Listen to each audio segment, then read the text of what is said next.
And yes, by the way, they are trying to take away our history and our heritage. You see that. Donald Trump and his supporters. Keep it flying. Keep it flying? And why do you want to keep it flying? Why would anybody want to erase our heritage? Well, some people would say that flag symbolizes racism, it symbolizes slavery, and they might have some valid points there. That's their opinion, they're welcome to their opinion if they want it. Are you pro-slavery or against slavery? I have no comment, but thank you for the interview. I'll give you one more chance. You're pro or anti-slavery? No comment. I'll give you one more opportunity to say if you're pro or anti-slavery.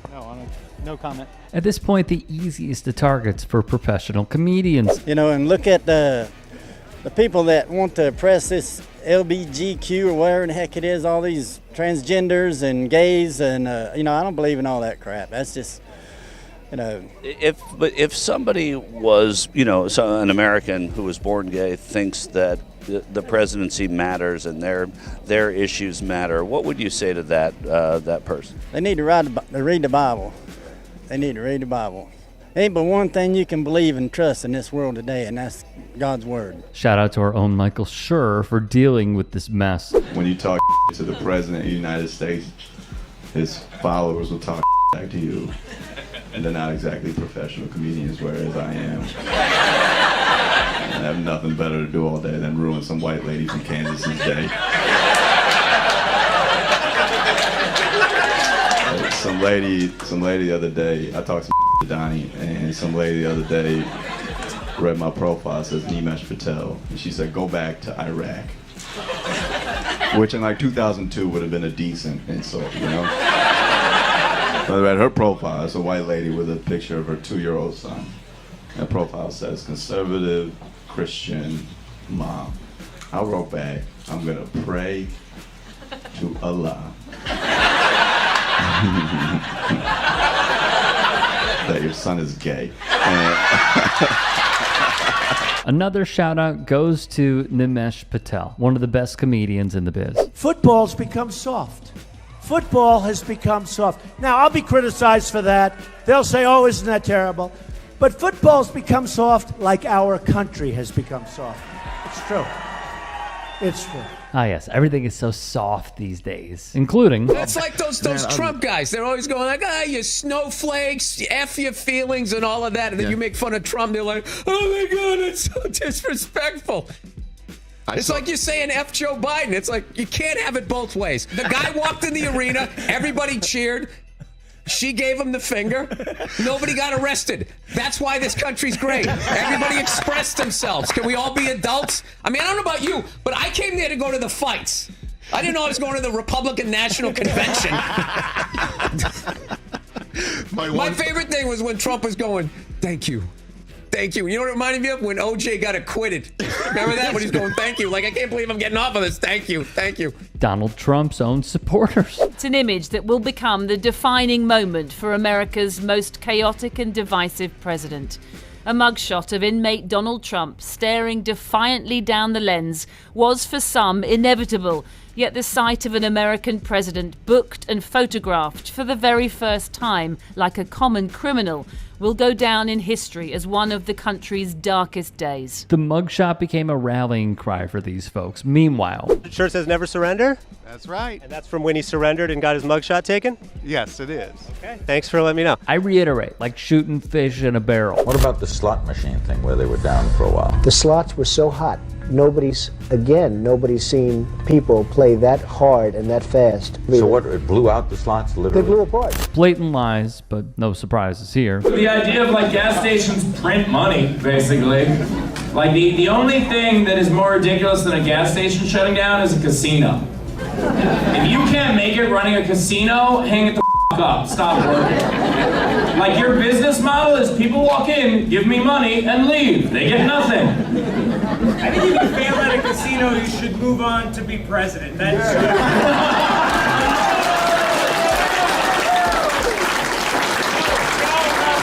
a very good point.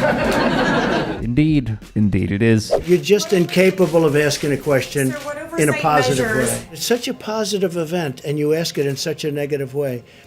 It's just, I wish we had a fair media in this country, and we really don't. You didn't think Keep your voice down, please. spread? Keep your voice down. What a stupid question that is. What a stupid question. But I watch you a lot. You ask a lot of stupid questions. The attacks on the media, tiresome. In the age of Trump, I know that you guys have to be more perfect now more than ever, because you are how the president gets his news. Not from advisors, not from experts, not from intelligence agencies, you guys.